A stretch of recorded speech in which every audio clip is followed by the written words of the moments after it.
ang Presidential Broadcast Service. Radyo Pilipinas. Radyo Publiko ng Bagong Pilipinas para sa Bagong Pilipino. Naghahatid ng mahahalagang balita at impormasyon na uugnay ng pamahalaan sa sambayanan. Tulay sa himpapawid ng serbisyo publiko. Radyo Pilipinas. Radyo Publiko.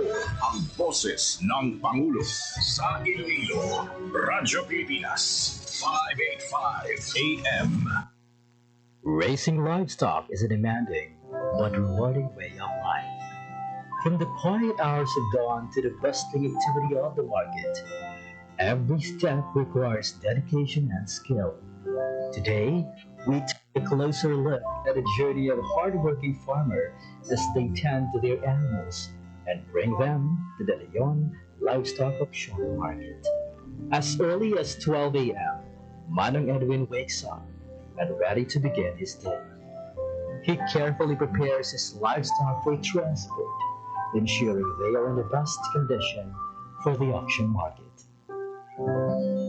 By 1 a.m., he and his team pull their stocks, making their way to the Livestock Auction Market, or LOM.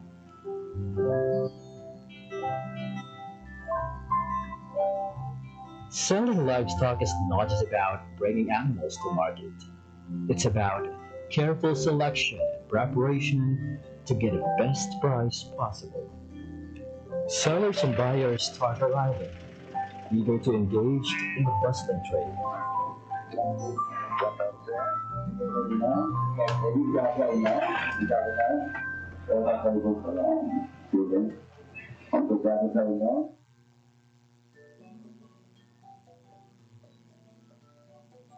Each livestock is carefully weighed on the digital weighing scale. After weighing, every animal is assigned a number, making it easier for buyers to track their chosen stocks.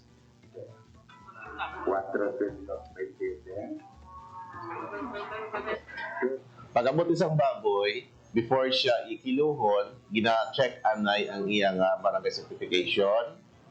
And then, hindi, why isang kiluhay nga matabo unless nga why pa maabot ang buyer. At saka, while nga nagkakilo, katanaw man ang mga farmers na kung sabihin, mabalaan nila kung pila ang kilos ang ilang baboy. After that, ang aton nga kuan, ang aton nga buyer, makuha siya sang cash tickets o kung ang weighing slip nga sa diin dira ma-indicate ang kilos ang iyang baboy para nga i-presentar sang tag-iya sa buyer nga amo na ang kilo sa iyang baboy para nga ibayaran na. The livestock class and weight are recorded for transparency and accuracy. At a livestock auction market, each stock is meticulously inspected by potential buyers. Every detail, from size and weight to overall health, is carefully evaluated.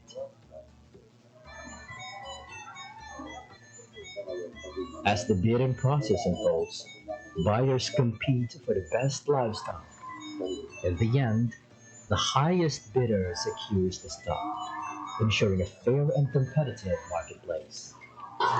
Ang advantage kid ma'am kay man sang before ang mga baboy yawan kami ka pangita kang amon nga nga kung sinoong mabakal usually ga sa tinda lang ang dalaganan ka mo gadlagan ang tagiya sa market and then ipa sa manog iyaw.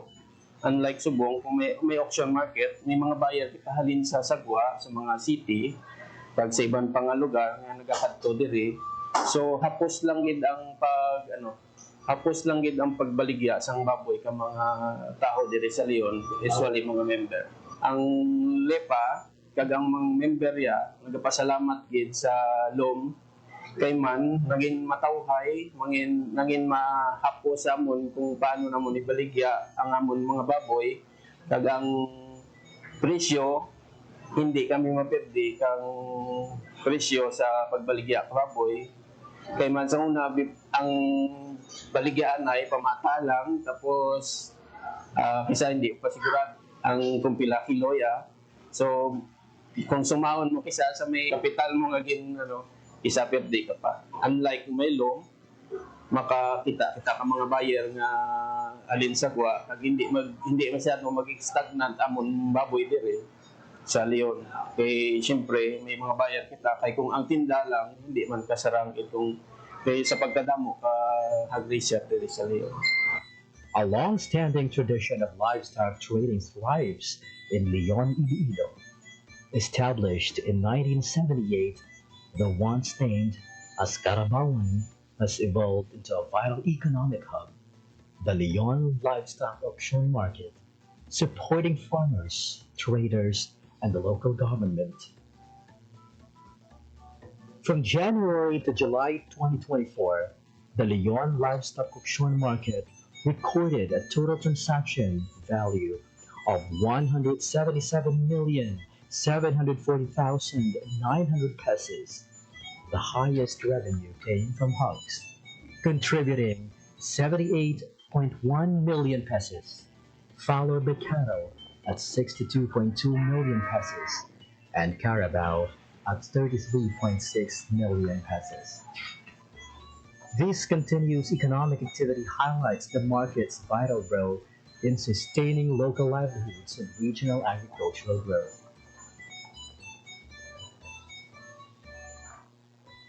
Just to give you the idea, Leon before, we have challenges now facing in the management of our livestock auction market. Well, one of those is the limited facilities that includes the shed, and then the problem on drainage, and then the manual weighing, of course, before we've been doing that. And also, the limited access of the traders, because of lack of promotion. And we have a long duration of transactions during that time. It took the personnel around 10 hours, just to complete the transaction or just to just to give the services to our clients as well, and also a limited revenue. I am appealing, nagapangabay ako sa mga pumuluyo natin sa Banwakang Leon that buruligan natin dyan. Not only nga naga-benefit kita, kang atin nga pangabuhian di dyan, kag ang atin lang ginalantaw nga mas makabulig pagid sa economy kang atin pumuluyo. Kami naman di dyan sa munisipyo lokal kang Banwakang Leon, rest assured that we will do our best as mayor of this town. Himuon naman ang tanan-tanan para mas ma-improve pagid kag kilalahan ang Banwakang Leon, not only the summer capital of the province of Iloilo and the fruit and vegetable basket of the of Iloilo, but the livestock hub of the province and the whole Philippines. From a small trading post at the back of the municipal hall to a thriving livestock auction market in Barangay Talapungan, Leon Livestock Auction Market has continuously adapted to the needs of farmers and traders. With the support of the Japan 2KR project and local government investments, the market has undergone major upgrades.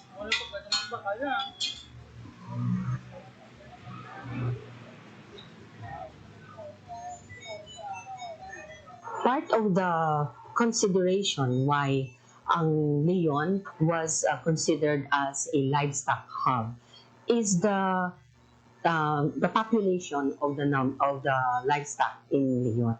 Actually, if we try to look at statistics, would say that municipalities of Leon and Cabatuan are the major livestock producers in the province of Iloilo.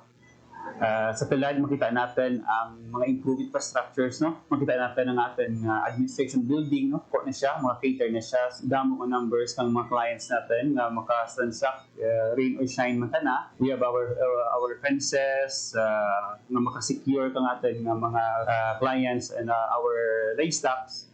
And makita man natin sa PhilAd, simentado rin ang ating selling area kag ang mga dalan. So very comfortable rin mag-transact ang ating mga farmers and traders sa ating livestock market. Secondly, ang ating improved nga animal shed. So makita natin nga mas organized rin ang ating livestock market. Naka-separate, no, ang mga large ruminants natin ng cattle ng Carabao. So may area mata na nga allotted for hogs, for goats, and for our poultry. Sa PhilAd, we're very fortunate na may digital lang kita, no, and calibrated nga weighing scale kung sabihin na mas transparent kung tana in terms kilo, no, makita na di farmer was kilo na sapat, no, kag mismo si buyer makita na kung talaga kilo ka sapat. And we have also our improved system of operation. So kanang ikaw sa kami alas 4 pero nag-end kami alas 2, no, alauna. But for now, nag-end ko sa kami alas 4, nagatapos kami 7 to 8 a.m. So while rin support yung mga transactions, so mga baka na nag-rin dyan subject for pick up rin kang mga buyers.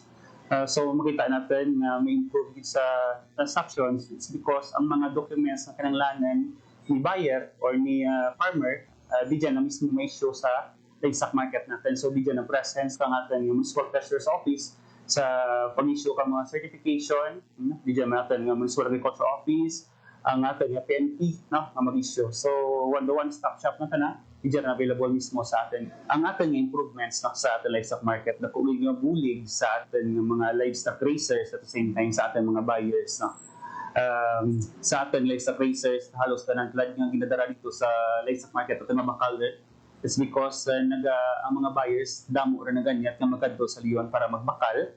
So and then luwas sa Tagalion damo man nga mga adjacent municipalities, no, or iba nga mga provinces sa kadto dito para ibigya lagi ng baka nila. So mas healthy rin subong ang transaction, no, sa ating livestock market. It's because damo rin ng supply at the same time damo rin ng buyer.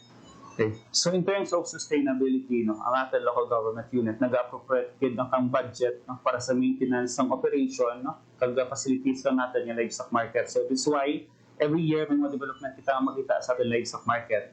And nag-focus man si ang ating mayor sa mga personnel kung saan diin nag-provide the batang ita diyan no, plantilla na mag-operate, no, o mag-handle ka natin yung livestock market. So we have 5 personnels, no, na na-assign diyan and under the sa management, no, kang Municipal Agriculture Office. Yearly, nakakanda kami kang assessment, no, together ka natin ng stakeholders, nakakanda kami meetings, no, pagkinunanan with our traders, with our buyers, with our livestock racers, so kung paano bagit ma-improve, no, ang sistema kag management kang ating livestock market. With over 8.7 million pesos in funding from both the Department of Agriculture and local government unit, the Leon LOM now offers organized trading, enhanced security, and modern facilities that ensure fair and efficient transactions. So primarily, ang among office is in charge of the collection of all income related to the auction market. So may mga employees kami, may mga personnel kami nga naka-field dito, kag sila ang nagapang-issue sa receive sa payments and naga-issue sa resibo or cash tickets sa mga payers or mga clients natin dito sa market. At the same time, kami man ang nag-record ng income, kag nag-monitor ka income, kag kami man ang nag-deposit ka income sa banks natin. So, for auction market, nag-collect kita kang entrance fees sa mga nagasulod ng mga ruminants, ang ginatawag ng dano. And then, nag-collect man kita kang weighing fee. So, kung magamit sa nakakiluhan para magpakilo, nag-collect man kita. Also, yardage and transport fees. So, mag-in and out gani ang mga ang mga baboy or baka, nag-collect kita kang transport fees nanda or transport clearance. And may man kita, ownership, kung magpa-transfer ka, ownership, may ginabayad man. And kung kung magpa-certificate of ownership, pag also magpa-transfer kang ownership, may ginabayad man. So, ang ownership kag transfer, mostly regulated by Bureau of Treasury. So, may share si Banwa, may share man si Bureau of Treasury. Sa amo lang sa transfer of ownership lang ang mga cattle natin. So, firstly, ang sa transparency, what we did was to put tarpaulin na signage outside in the loam. No? Kung makakanto ka mo dito, you will see. So, nakabutang dito specifically kung pila ang ginasukot for entrance fees, pila ang ginasukot for transfer, para transparent sa mga pumuluyo kung pila inabayad dapat. No? Para ma-avoid ang mga overcharging. And also, gina-remind din naman ng mga nag-post man kami dito nga always ask for receipt. So this is to ensure nga kung anong ginabayad ka mga farmers or mga pumuluyo, nagasulod kita na sa may ano kang banwa, sa tundo ka banwa, no? Para magamit natin sa mga future man nga mga projects. So ang part ko nga ito nga income sa atin nga auction market is exclusively used sa market na mismo, no? So why ta na nag-impon, but part of it nag-impon ta na sa general fund ka munisipyo. So for example, mga entrance fees kag mga kilo, ang makulat naman di dyan, ginabalik gid naman to reinvest sa may auction market natin. And also aside from that, ang mga pundo nga halin sa national na ma-receive natin, ginaano man natin to improve ang ating auction market. Once a stock is sold, it is transferred to the holding shed while necessary documents are processed.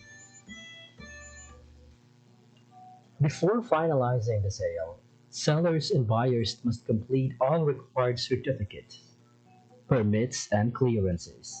These include the disinfection clearance, animal health care certificate, and the local transport permit. Additionally, necessary fees such as the permit fee, municipal business tax, garbage collection fees, and environmental fees must be settled. With all documents and payments in order, the transactions are completed, ensuring a seamless and efficient livestock trading process at the LOM. Behind every thriving livestock market is a team working tirelessly to keep things running smoothly. From ensuring fair trade to helping farmers and buyers connect, the Agribusiness and Marketing Assistance Division of the Department of Agriculture Western Visayas plays a key role in making the livestock auction market a success. So we have different livestock auction markets region-wide and dalawa sa ating mga auction markets or LOMs are being modernized with the help of the Department of Agriculture, AMAD, BEI, and of course with the help of Japan to KR. Isa nga dito yung Leon auction market at isa yung Sibalom auction market sa Antique. So we are regularly conducting progress monitoring ng ating project given it's a very important trading center for our livestock animals, especially dito sa probinsya ng Iloilo. And as our indicator sa kanilang performance, we are regularly monitoring the transactions, yung volume ng transactions natin sa auction market. We are also coordinating with the AI when it comes to animal welfare. So kailangan natin i-secure na yung mga animals or livestock na dinadala sa ating auction markets ay proper yung handling. So isa yun sa ating sinesecure. So part yun ng ating capacity enhancement sa ating mga management team or staff doon sa LGU Leon. Mayroong tayong allocation when it comes to repair and maintenance. So kailangan natin i-repair and maintain ang ating system, the facility, because it's a shared facility for our livestock industry players, especially for our farmers, na may mapupuntahan silang tamang auction market to give them the right compensation and pricing sa kanilang animals. So we're also securing with our AMAD that we're conducting annual assessment and monitoring and planning workshop with our auction markets region-wide. So Leon is really playing a pivotal role when it comes to the livestock industry. So they already established their role as one of the most important trading centers. So hindi lang Leon municipality or mga nag-tradera. So neighboring municipalities are coming there because isa sa mga advantage natin as what I've mentioned is yung transparency when it comes to the weighing sa ating mga livestock na pinapasok sa ating auction markets. The Leon Livestock Auction Market is where farmers and buyers meet, ensuring fair trade and sustainable livestock production.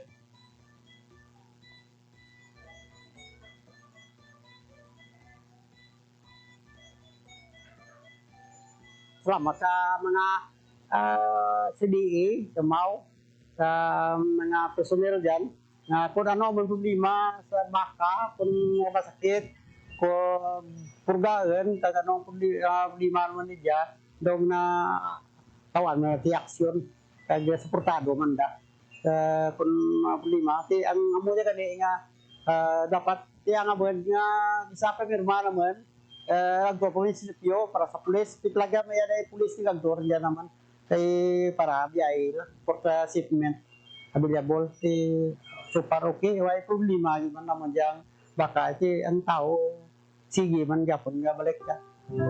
As the Leon livestock auction market continues to grow, it remains a pillar of economic resilience and agricultural progress in Iloilo. Through collaboration, modernization, and the commitment to sustainable farming, it serves as an inspiring model for other communities in the country.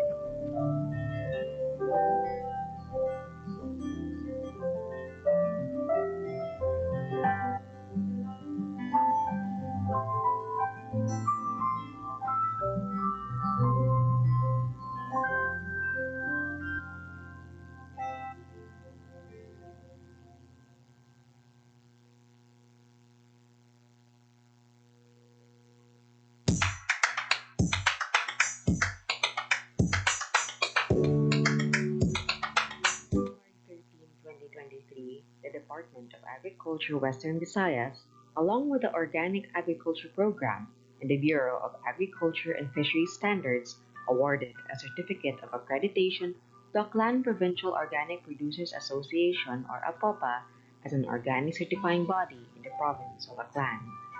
Being accredited under the Participatory Guarantee System, the APOPA performs necessary inspection as a legal entity of DA Bureau of Agriculture Standards. In behalf of the agency, APOPA's core group is responsible to verify that a product being sold or labeled is organic.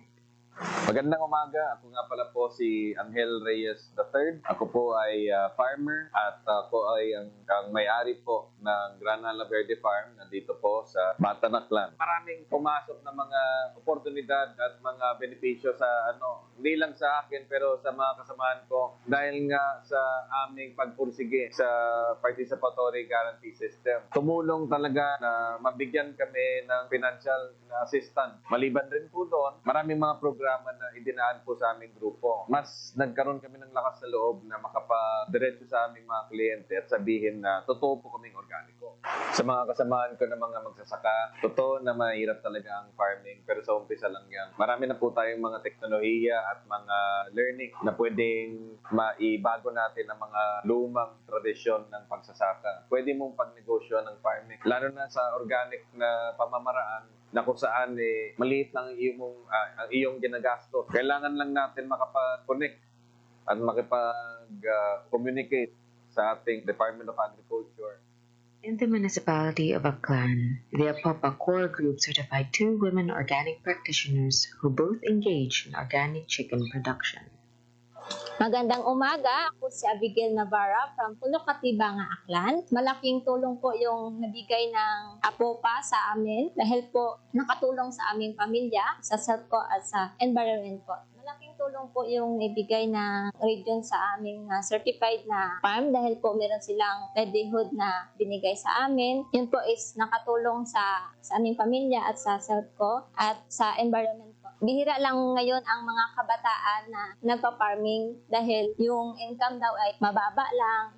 Doon ka sa field, mainitan, parang ayaw na humawak ng mga lupa dahil madumi daw. Di nila alam na doon yung malaking kita sa pagpa-farming. Dahil pag sa farming ka is hawak mo yung oras mo, wala kang amo na nag-uutos sa'yo. Farming is dyan, enjoy ka, malaki yung kita mo. At sa mga kabataan, sana po ay mag-engage ng pagpa-farming dahil po tayo po ang pag-asa ng bayan dahil po yung mga farming sa ngayon ay matatanda na at tayo ay susunod na magiging magsasaka. Magandang araw sa lahat. Ako si Maricel Barrera Buhos. So, sa tulong po ng programa ng DA, malaki pong tulong sa amin bilang magsasaka. When it comes to our resources, like mga materials po, mga net, mga bamboo, mga nipahat, malaking tulong po sa amin yung bilang magsasaka. At lalong-lalo na po yung incubator na mas mapabilis namin maparami yung aming mga manok.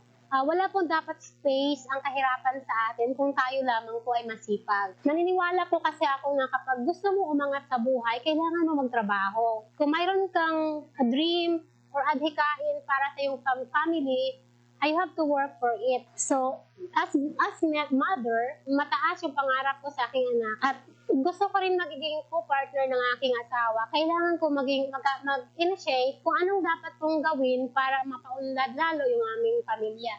So, sa pamamagitan po ng farming, gusto ko rin pong mag-inspire sa ibang mga nanay na kung saan gusto nyo makatulong sa inyong asawa, gusto nyo maangat ang iyong antas ng iyong pamumuhay, gusto nyo mapatapos ang iyong anak sa pag-aaral, kailangan nyo rin pong gumalaw. Ang aking pong mensahe sa DA family ay taos-puso po kaming nagpapasalamat sa inyong suporta sa kaming mga maliliit na magtataka.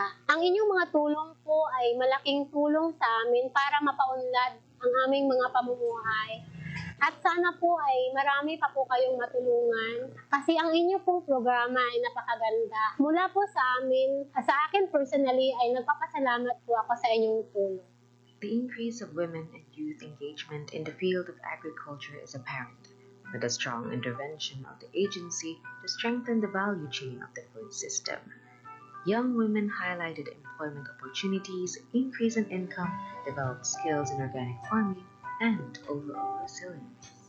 Organic farming for Rosanna is not only her source of livelihood, but a way of living at its best. Certified PGS in Batan Aklan, her integrated farm caters to the nearby resorts and hotels in Boracay Island. Hi, hello. Ako po si Rose Ann Bautista. Salamat sa DA, sa ATI, kasi yung mga trainings kung paano gawin, yung mga, halimbawa yung mushroom, yung free-range chicken, actually native na chicken, pero yung sa akin kasi is free-range. Sa trainings, talagang madaming opportunities na lumapit. Sa trainings, sa connections, nakikita ko yung mga mas magagaling pa kasi matagal na sila sa farming.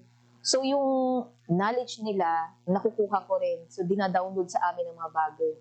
Yun yung mga opportunities na hindi makukuha ng iba kung hindi kasama sa grupo. So ang receive ko sa DA is yung for drip irrigation. Ang drip irrigation kasi malaking tulong sa amin para lang din na ma-shift ko yung workers, yung trabaho nila, na makagawa ng mas importanteng trabaho outside doon sa pag-i-irrigate lang ng mga plots. So very thankful naman talaga ako sa DA kasi ang laki ng naitulong nila sa materials. In connection na rin sa natatanggap ko sa DA, talagang magpapasalamat ako sa ATI, sa lahat ng trainings na na-receive namin. So, ini-encourage ko rin yung mga farmers or yung balak maging farmers sa huli na mahirap siya. Mahirap yung pagiging farmer, especially kung baguhan ka, wala kang idea. Pero pagka nandito ka na, may passion ka sa pagtatanim, may passion ka rin sa pagtulong sa kapwa mo. Kasi once you are an enterprise, once you have a farm like this, makakatulong ka sa community mo in terms dun sa opportunity na nakikreate mo. To be PGS certified organic farmer is an arduous task. Nevertheless, APAPA is greatly honored to be the first group in Western Visayas to complete the endeavor. Forming the group of organic practitioners brought them together in coming up with one goal, which is to become a certified producers, marketers, and develop healthy products that is visible to a bigger market.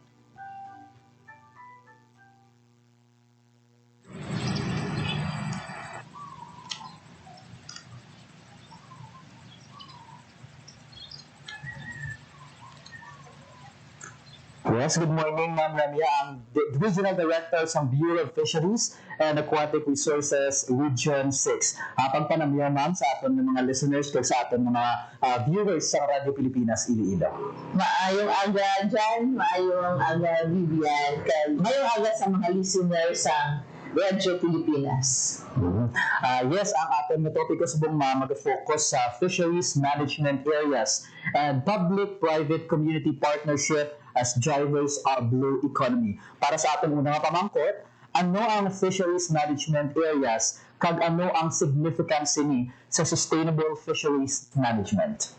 Ang fisheries management areas amo ang pagtunga-tunga sa geographic zones nga gi-establisa para sa mas appropriate, epektibo kag sustainable nga pagdumala sa aton marine resources base sa pagtuon. Ang FMAs naka-anchor ini sa principles ng ecosystem approach to fisheries management. Wherein ang AFM ginapadayon naton ini sa pag-implementa kag nakatutok sa pag-conserve sa fish stocks, pag-address ng overfishing, kag paghatag sa oportunidad para sa collaborative governance and stakeholders. Sa sinay na pamaagi, binabalansin naton ang kaayuhan sa atong kadagatan, kaayuhan sa mga tao, kag ekonomiya nga nagadepende sa aton kadagatan. Ang sustainable fisheries management ang masigurado sa supply sa aton nga pagkaon, especially fish and fishery products, kag nagaproteher sa marine biodiversity, kag nagasuporta sa pangabuhi sa mga coastal communities. Paano naman nakakontribute ma'am sa aton nga ikayong lawas kag sustainability sa marine ecosystem sa context naman niya sa ginatawag naton nga blue economy? Sa context ng blue economy, ang FMA ini naghahatag, may framework kita na ginabalansi ang economic benefits, ang ecological integrity, kag muna gid nga naka-anchor sa principles ang blue economy. Ang mga initiatives subong amo ang aton nga closed fishing seasons, so habitat restorations, regulated fishing practices na nagaprotect sa aton nga marine ecosystems, nagapabakod sa fish stocks, kag sa nagaminimize sa mga anthropogenic impacts. Ini ang mga contribution na nasuporta sa kaayos ang dagat nga amo ang pundasyon sa long-term na productivity sa blue economy. And sa inyong pagpananaw ma'am, ano ang blue economy kag naa-importante ini bilang isa ka modelo sa sustainable development, especially sa aton ng mga coastal areas kag sa aton ng mga marine resources? Importante gid ang blue economy because with the blue economy, amo ni ang sustainable na pag-utilize sa marine resources para sa economic growth, livelihood improvement, kag ecosystem health. Ginaobra nato ni sa region paagi sa FMA kag Adapt a Village program where we have in conception. Importante ini kay ginapabaskog sini ang mga coastal economy samtang ginaprotect naton ang natural practices subong man sa responsible fishing. Kag of course marine-based renewable energy kag ecotourism nga ginapaminsa naton nga para ini sa ecological balance kag socio-economic welfare sa komunidad. It's a holistic approach na balancing. So, mga principles ang ecosystem approach to fisheries management nga ara din sa context ng blue economy. Ano naman ang aton main goal sa pag-implementar sa pila ka mga projects angot sa fisheries management areas sa FMA kag paano hindi nakabulig sa long-term sustainability sa aton mga fish stocks kag coastal communities? Ang primary nga katuluan sa FMA, amo ni ang pagdumala din sa aton fishery resources. Kag what is good sa pag-implementa sa FMA because we are now using the scientific data and ini nagatutok kag naga-implementa through multi-sectoral participation. Ang ini nagapadayon sa long-term sustainability sa fish stocks paagi sa pagprotekta sa atong critical habitats amo ang mga katunggan, lusay kag atong coral reef. Kag of course ang pag-address especially diri sa Region 6 ang illegal, unreported, unregulated fishing kag ang pag-implement sa adaptive management strategies. Ini ang nagasuporta sa coastal communities paagi sa livelihood diversification kag pagsiguro sa ating food security and fish sufficiency. And paano naman gina-address sa FMA ang mga issue angot sa overfishing habitat destruction kag pollution sa pila natin ka mga marine ecosystems. Paagi sa atong i-filming, napatuman kita sa mga interventions subong sa close fishing season, no, for sardines, herring, and mackerels. Kaya ano ni ang isa ka pinaka-importante natin nga isda dira sa Visayan Sea, kag ang size regulation para maprotektuhan ang atong mga fish stocks. Then habitat restoration projects like mangrove reforestation, pag-limit sa destructive fishing practices, especially ang paggamit sa fine mesh nets na amo ning nagatuga sa pagpanguha sa tanan nga pati ang mga magagmay nga isda. And of course, dapat din ang aton advocacy, information dissemination, enforcement, subuman ang pag-manage sa pollution sa atong coastal kag marine areas. Kag may-ari kita subong ginatawag na Regional Inter-ACC Task Force Against IUU Fishing, which DFAR lead this group in order to combat to better illegal fishing, IUU fishing here in Region 6.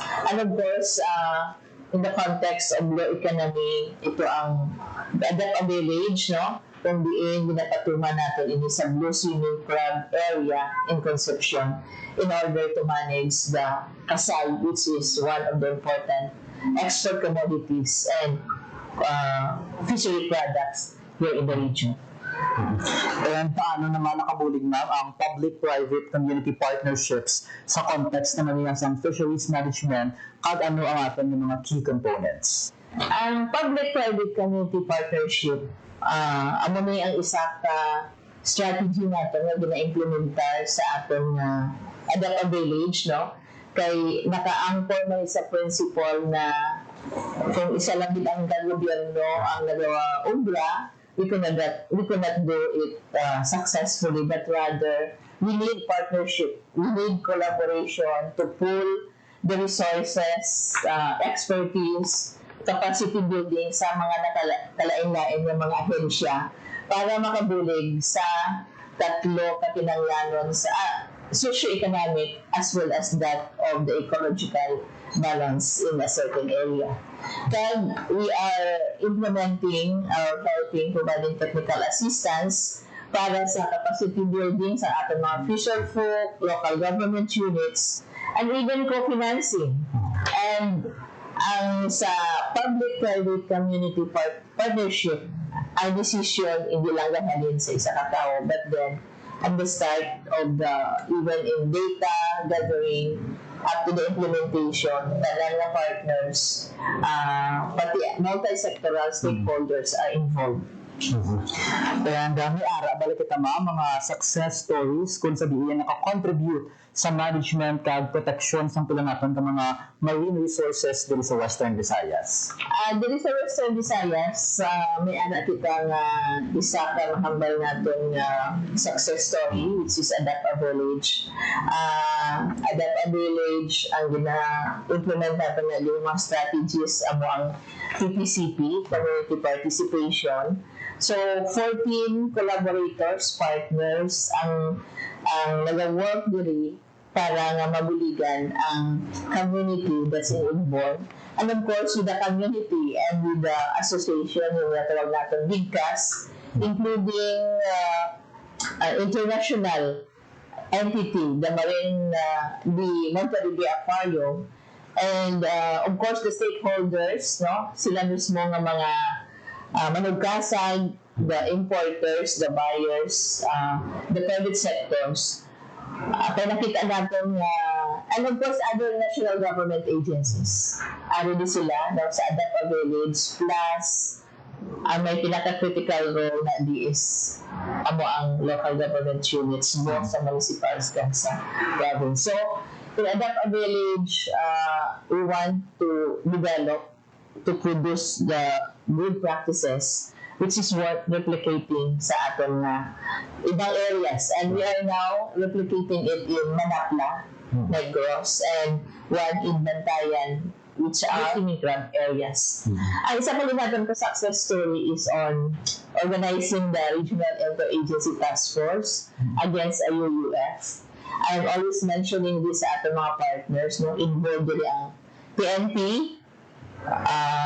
PNP Maritime Group, PNP, CIDG, ang ating Coast Guard, Philippine Coast Guard, Marina, even PFDA, NIA, NICA, even the ILG and communication, no, the ICT. So, halos ang atong mga concerned law enforcement agencies are involved in order that we can help in against IUUF. And ang purpose is we can sustain the fisheries emergencies, which will provide us with the food security and food sufficiency.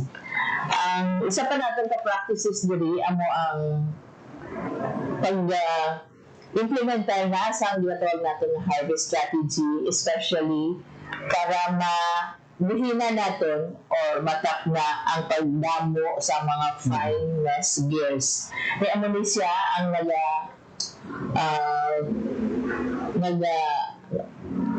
nag-produce or ang overfishing, no, ang gagmay ginapanguma. So, ang best practice natin, we were able to present data, scientific data sa conception also, especially sa Sensoro, and we will provide them with the education, IEC, about the importance of this harvest strategy, and there was an agreement. So, consultation, talking with the people in the community, let them understand ano ang importansya. Ang kinanglan, palapit kita sa tao, no? Pagpapaintindi. And now, we agreed to a situation, to an agreement na ma-stop sila using the Sensoro, using fine mesh gears. And amo na siguro ang ginabaligan natin, and hopefully, that will be our model again, no? Na we can do it as long as tanan nga agency pag mapa-intindi ang tao, we will comply with the law.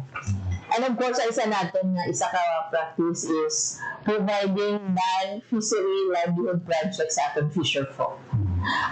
The government is, especially DFAR, we are only allowed to provide fishery-based projects. But with the fishing supply store, that's in San Lorenzo and even in Concepcion, San Lorenzo, Guimaras, they were able to generate income.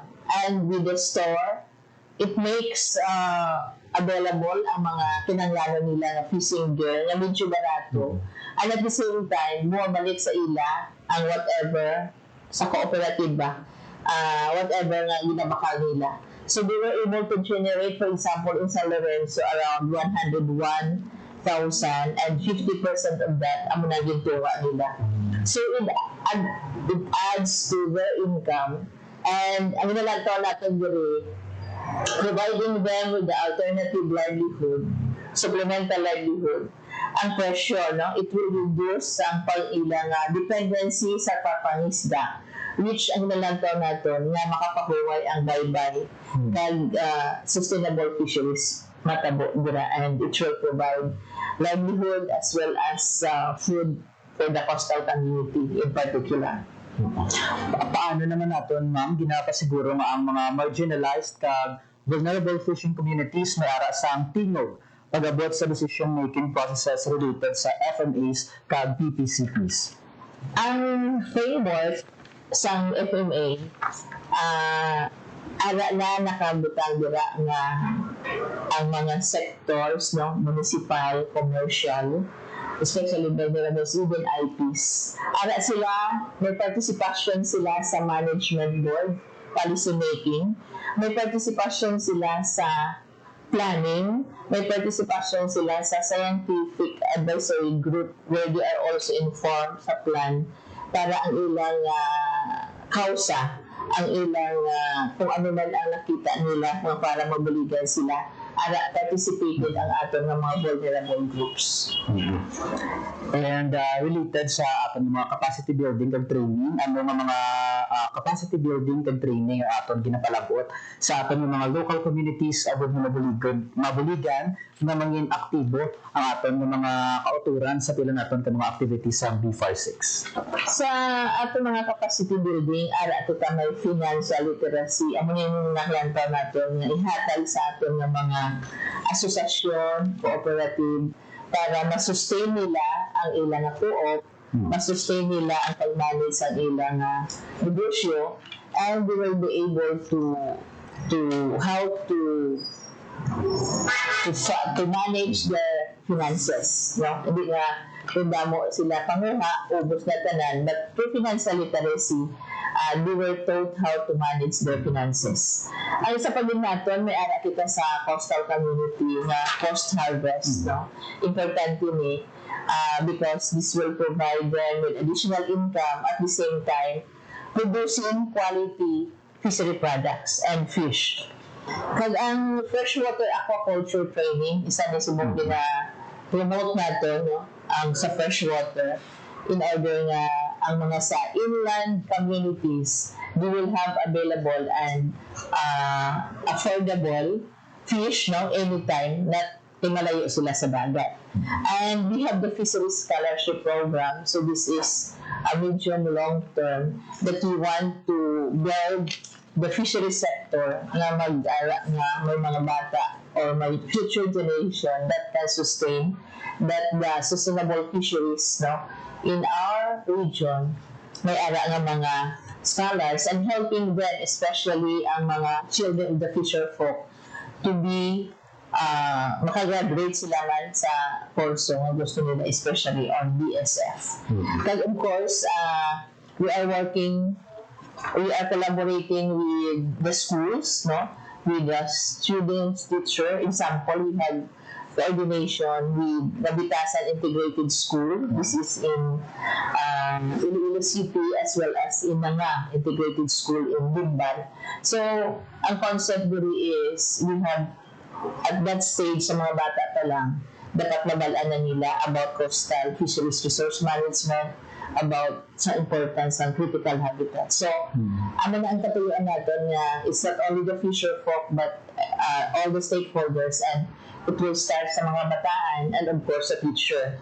And we are also having this on-the-job training, no? From fisheries schools, even from UP, no, sa laboratory natin, and even the MASCOM from REST and the ITs, no, information technology students. So we have this on-the-job training and the practical in fisheries, no? Especially we have the center in Nanga, in sa Lihid Barotac Nuevo, as well as that in Brackish Water Station. So we are having this capacity building, and of course we provide technical capacity building for our local government unit partners. Yeah. And lastly man, mensahe sa aton ng mga local fisher folks sa Western Visayas amot sa pila natin ng mga developments sa bunga 2025. Sa ato mga mangingisda, no, sa Western Visayas, magpasalamat din ako sa inyong bulig kag dedikasyon sa pagpangisda kag pagsuporta sa atong komunidad. Ang BIFAR magapadayon sa pag-work with you, no, sa different stakeholders. Kami ni Minambal or this is not only BIFAR. Hindi naman ni kaya. We need cooperation, we need collaboration, partnership, no? Kay ang ating ginaobra is for sustainable fisheries. This is towards not only for today's food security and fish sufficiency, but for the future generation. So, challenge, ginaanda ko gid kamo nga we will work together, no? We will cooperate and collaborate and participate kung ano man mga activities towards sustainable fisheries management, so that at the end of the day, working together, nakita ko nga we can achieve our goal towards sustainable fisheries management that will translate into food security and sustainability. Good morning. Thank you. Raising livestock is a demanding but rewarding way of life. From the quiet hours of dawn to the bustling activity of the market, every step requires dedication and skill. Today, we take a closer look at the journey of hardworking.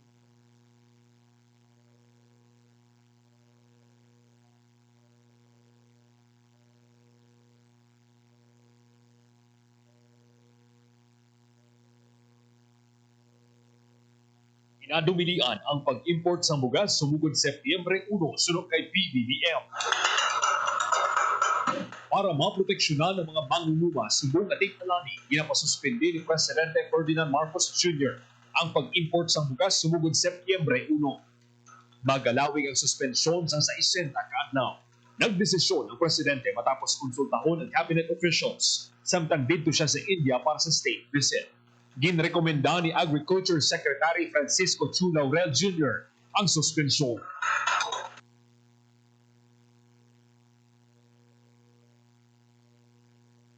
Ang inyong tulay sa himpapawid ng serbisyo publiko, ang Presidential Broadcast Service, Radyo Pilipinas, Radyo Publiko. Radyo Pilipinas.